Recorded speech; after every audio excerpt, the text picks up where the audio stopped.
ಕಾಂಗ್ರೆಸ್ ಶಾಸಕ ಆರ್.ವಿ. ದೇಶಪಾಂಡೆ ಅವರೇ ಕ್ಷಮೆ ಕೇಳಿ.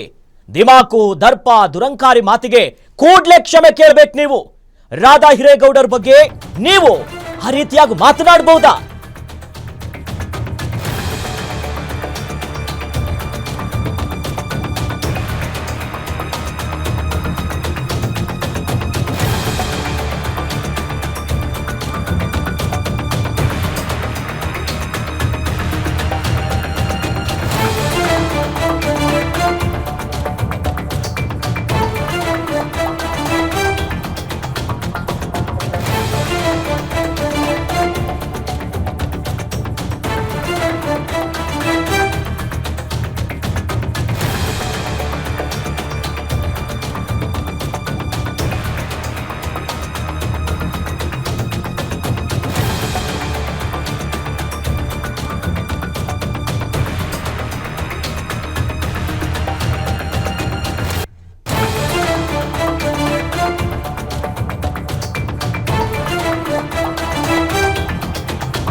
ಕಾಂಗ್ರೆಸ್ ಶಾಸಕ ಆರ್.ವಿ. ದೇಶಪಾಂಡೆ ಅವರೇ ಕೂಡಲೇ ಕ್ಷಮೆ ಕೇಳಿ.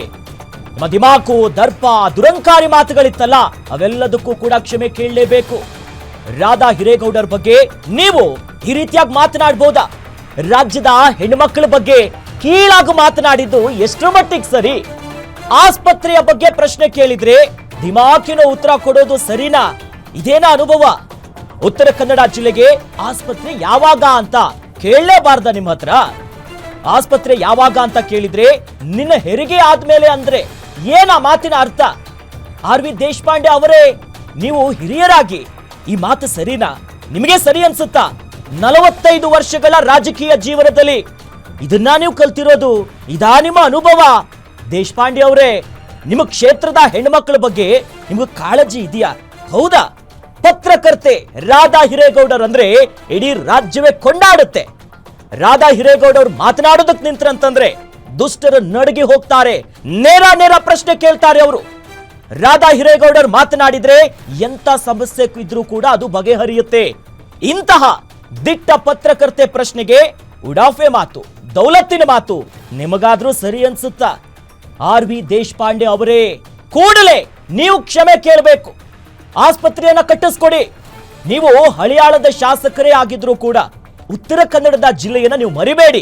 ಕೇವಲ ಆ ಕ್ಷೇತ್ರಕ್ಕೆ ಮಾತ್ರ ಸೀಮಿತ ಅಲ್ಲ, ನಿಮ್ಮ ಭಾಗ ಅದು. ನಿಮ್ಮ ಜಿಲ್ಲೆಗೆ ಒಂದು ಆಸ್ಪತ್ರೆ, ಒಂದು ಹೆರಿಗೆ ಆಸ್ಪತ್ರೆ ತರೋ ಯೋಗ್ಯತೆ ಇಲ್ವಾ ನಿಮ್ಮ ಹತ್ರ? ಹೆರಿಗೆ ಆಸ್ಪತ್ರೆ ತರೋ ಯೋಗ್ಯತೆ ಇಲ್ಲ ಅನ್ನೋದನ್ನ ಬಹಿರಂಗವಾಗಿ ಒಪ್ಕೊಳ್ಳಿ. ಇಲ್ಲ, ನಮ್ಮ ಹತ್ರ ಆಗಲ್ಲ, ಅದಕ್ಕೆ ಇಂಥ ಮಾತುಗಳು ಆಡ್ದಿ ಅಂತ ಕ್ಷಮೆ ಕೇಳ್ರಿ. ಇಲ್ಲ ಅಂತಂದ್ರೆ ಧೈರ್ಯವಾಗಿ ಪ್ರಶ್ನೆ ಮಾಡಿದಂತಹ ರಾಧಾ ಹಿರೇಗೌಡರವರಿಗೆ ಕ್ಷಮೆ ಕೇಳಿ. ಹಿಂಗ್ ಮಾತಾಡಬಾರ್ದಿತ್ತು, ತಪ್ಪಾಯ್ತು ಅಂತ ಕೇಳಿ ಕ್ಷಮೆ. ಗ್ಯಾರಂಟಿ ನ್ಯೂಸ್ನ ಪ್ರಧಾನ ಸಂಪಾದಕಿ ಬಗ್ಗೆ ಇಂಥ ಮಾತೇನು? ಮೊದಲ ಮಹಿಳಾ ಪ್ರಧಾನ ಸಂಪಾದಕಿ ರಾಧಾ ಹಿರೇಗೌಡರು. ಐ ರಿಪೀಟ್, ಮೊದಲ ಮಹಿಳಾ ಪ್ರಧಾನ ಸಂಪಾದಕಿ ಅವರು. ಕನ್ನಡ ದೃಶ್ಯ ಮಾಧ್ಯಮದಲ್ಲೇ ಮೊದಲ ಮಹಿಳಾ ಪ್ರಧಾನ ಸಂಪಾದಕಿ. ದಿಟ್ಟ ಮಾತು, ಧೈರ್ಯವಂತೆ, ಇಡೀ ರಾಜ್ಯವೇ ಫೈರ್ ಬ್ರ್ಯಾಂಡ್ ಅಂತ ಕರೀತಾರೆ ಅವರನ್ನ. ಎಂತದೇ ಸಮಸ್ಯೆ ಇದ್ರೂ ಪ್ರಶ್ನೆ ಮಾಡಿ. ನಿಮ್ಮ ಸರ್ಕಾರ ಇರ್ಲಿ, ಇನ್ನು ಯಾವ ಸರ್ಕಾರ ಬರಲಿ, ಜನರಿಗೋಸ್ಕರ ಪ್ರಶ್ನೆ ಮಾಡ್ತಾರೆ, ಕೇಳ್ತಾರೆ, ಆ ಕೆಲಸಗಳಾಗತ್ತೆ. ಕೇಳಿದ್ದೇನು? ನಿಮ್ಮ ಮನೆ ವಿಚಾರ ಕೇಳಿದ್ರಾ? ಬೇರೆ ಏನಾದ್ರೂ ಕೇಳಿದ್ರಾ? ಇಲ್ಲ.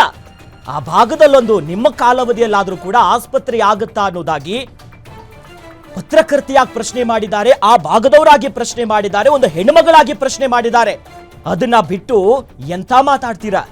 ಅಲ್ಲ, ಇಷ್ಟು ವರ್ಷದ ಅನುಭವದಲ್ಲಿ ನಿಮ್ಮ ಮೇಲೆ ಬಹಳಷ್ಟು ಗೌರವ ಇದೆ, ಹಿರಿಯರು ನೀವು, ಅನುಭವ ಇದೆ, ಎಂತೆಂತ ಖಾತೆಯನ್ನ ನಿರ್ವಹಣೆ ಮಾಡಿದ್ದೀರಾ. ಆದ್ರೆ ನಿಮ್ಮ ಅನುಭವ ಇಷ್ಟೇನಾ? ಇಡೀ ರಾಜ್ಯದ ಜನ ಕೇಳ್ತಿದ್ದಾರೆ ಈಗ. ಕೇಳಿ ಕ್ಷಮೆಯನ್ನ. ಅಂದ್ರೆ ನೀವು ದೊಡ್ಡ ರಾಜಕಾರಣಿ, ಹಿರಿಯ ರಾಜಕಾರಣಿ, ಕ್ಷಮೆ ಕೇಳಿದ್ರೆ ಸಣ್ಣವರಾಗ್ತೀರಂತಾನಾ? ಏನು ನಿಮಗಾದ್ರೂ ಸರಿ ಅನ್ಸುತ್ತಾ? ಆ ಲಕ್ಷ್ಮಿ, ಈ ಲಕ್ಷ್ಮಿ, ಹೆಣ್ಮಕ್ಳು ಅಂತ ಹೇಳುವಂತ ಸರ್ಕಾರದಲ್ಲಿ ಇಟ್ಕೊಂಡು ಇಂಥ ಮಾತುಗಳು ಕೇಳ್ತಿರಲ್ಲ, ಇರೋದು ಅನ್ಸಲ್ವಾ?